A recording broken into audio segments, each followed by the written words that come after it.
just loves spending the night with your husband.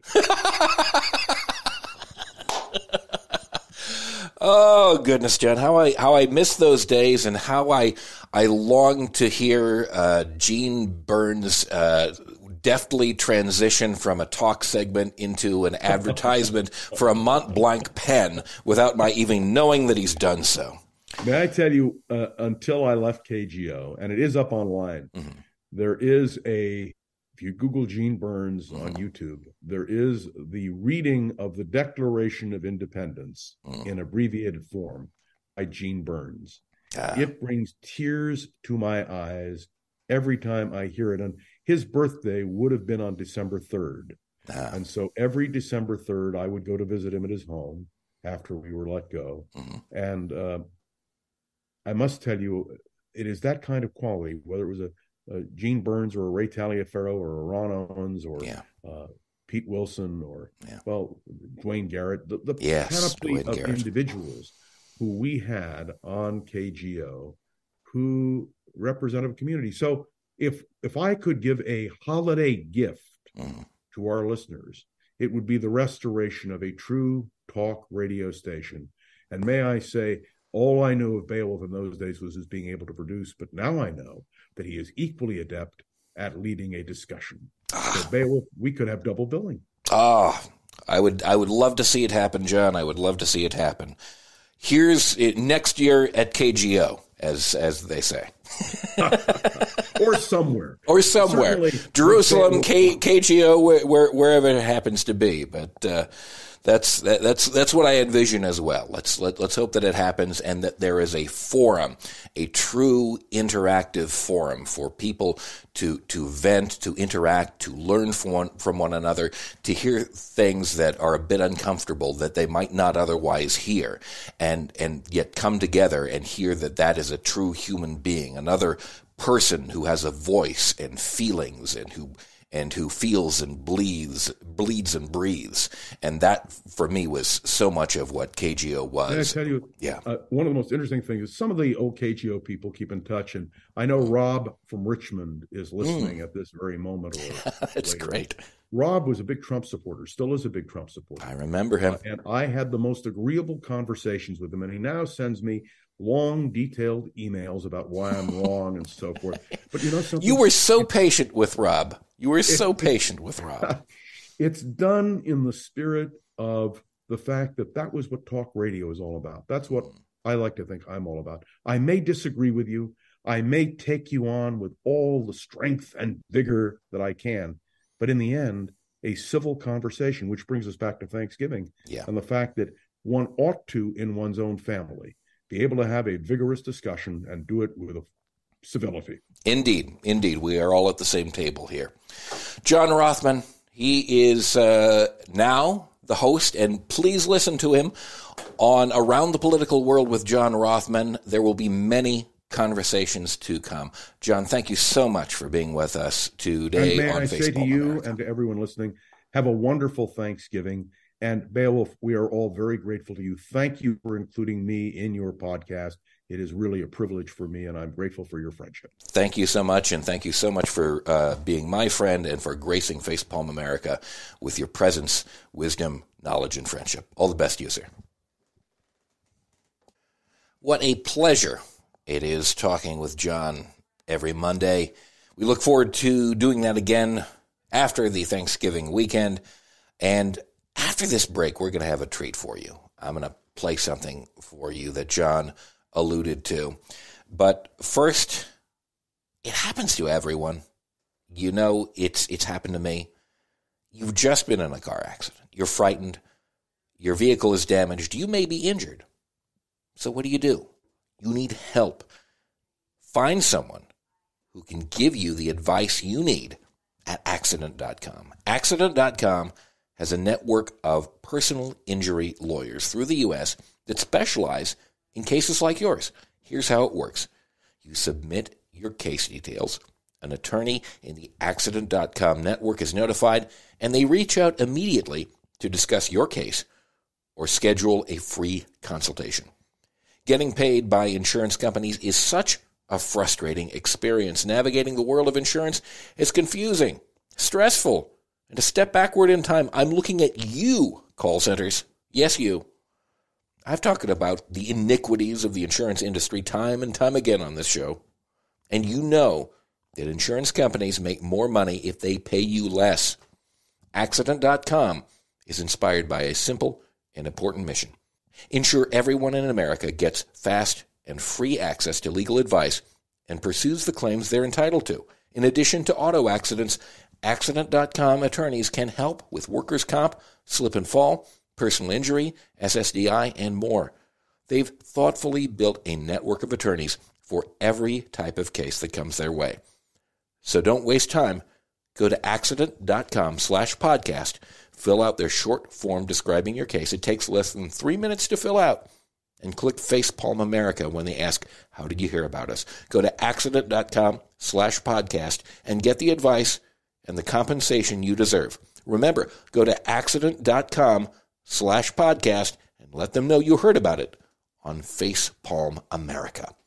And now, after we come back, we're going to hear a couple of your comments, and we're going to hear Gene Burns.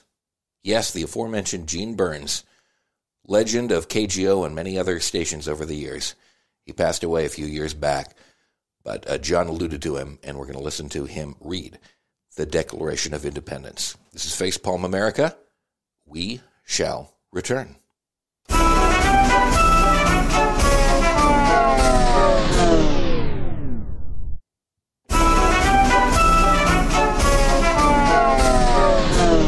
Facepalm America, I'm Beowulf Rockland, facepalmamerica.com.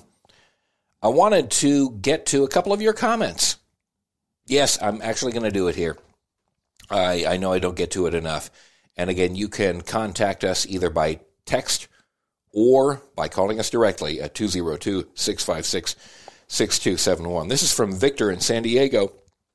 He writes, since the Republicans insist they are originalists and should interpret the Constitution using the thoughts of the founders, shouldn't we have 24 Supreme Court justices? Interesting. Here's Victor's reasoning along those lines.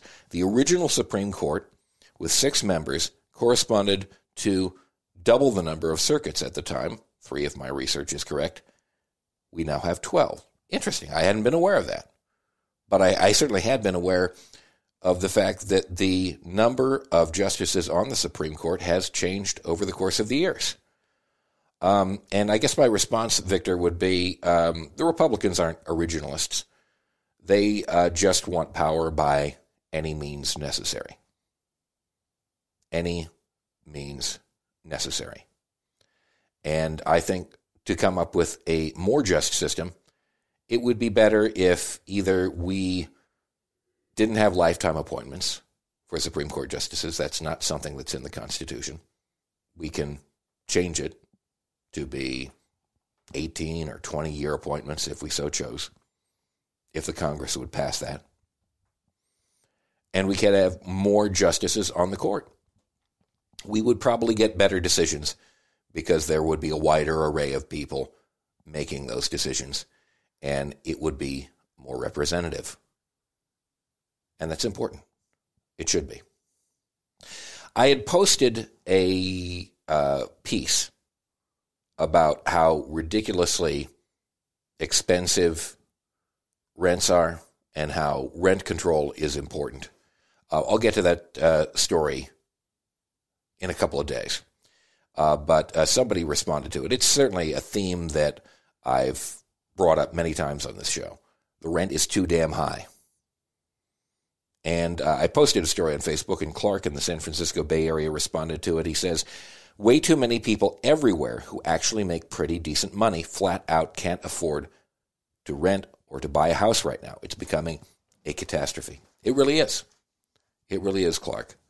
It doesn't exist only in the San Francisco Bay Area. It's all over the place. It's in Oregon. It's in the Midwest. It's on the East Coast. The rent is too damn high everywhere. And rent control is the way we should go about remedying at least some of that problem. And now, I want to play for you the great Gene Burns. He was a host for many years on KGO in San Francisco. And as John Rothman alluded to, he read the Declaration of Independence. I think this is not the whole thing, but it is the key parts of the document. And on this day where we think back to the Kennedy assassination, where we think back to Thanksgiving and Thanksgivings past, I think it's important to hear this great voice from the past. He had a great set of pipes, and he knew how to talk. And like I said, he could slip so easily from a talk segment into an advertisement, much better than I can. And I just like to play it because I think it's important to remember him. It's important to remember one of our critical founding documents.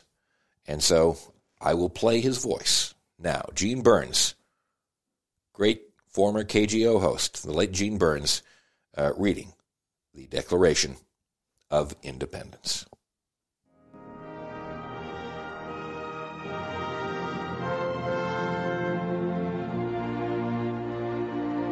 In Congress, July 4, 1776. The unanimous declaration of the 13 United States of America. When in the course of human events it becomes necessary for one people to dissolve the political bands which have connected them with another, and to assume among the powers of the earth the separate and equal station to which the laws of nature and of nature's God entitle them, a decent respect to the opinions of mankind requires that they should declare the causes which impel them to separation. We hold these truths to be self-evident, that all men are created equal, that they are endowed by their Creator with certain unalienable rights, that among these are life, liberty, and the pursuit of happiness, that to secure these rights, governments are instituted among men, deriving their just powers from the consent of the governed, that whenever any form of government becomes destructive of these ends, it is the right of the people to alter or to abolish it, and to institute new government, laying its foundation on such principles and organizing its powers in such form as to them shall seem most likely to effect their safety and happiness. Prudence indeed will dictate that governments long established should not be changed for light and transient causes, and accordingly all experience has shown that mankind are more disposed to suffer, while evils are sufferable, than to right themselves by abolishing the forms to which they are accustomed. But when a long train of abuses and usurpations, pursuing invariably the same object, evinces a design to reduce them under absolute despotism, it is their right, it is their duty to throw off such government and to provide new guards for their future security. Such has been the patient sufferance of these colonies, and such is now the necessity which constrains them to alter their former systems of government. The history of the present King of Great Britain is a history of repeated injuries and usurpations, all having in direct object the establishment of an absolute tyranny over these states. To prove this, let facts be submitted to a candid world. He has refused his assent to laws, the most wholesome and necessary for the public good. He has forbidden his governors to pass laws of immediate and pressing importance, unless suspended in their operation, till his assent should be obtained, and when so suspended, he has utterly neglected to attend to them. He has refused to pass other laws for the accommodation of large districts of people, unless those people would relinquish the right of representation in the legislature, a right inestimable to them and formidable to tyrants only. He has called together legislative bodies at places unusual, uncomfortable, and distant from the depository of their public records, for the sole purpose of fatiguing them into compliance with his measures. He has dissolved representative houses repeatedly for opposing with manly firmness his invasions on the rights of the people.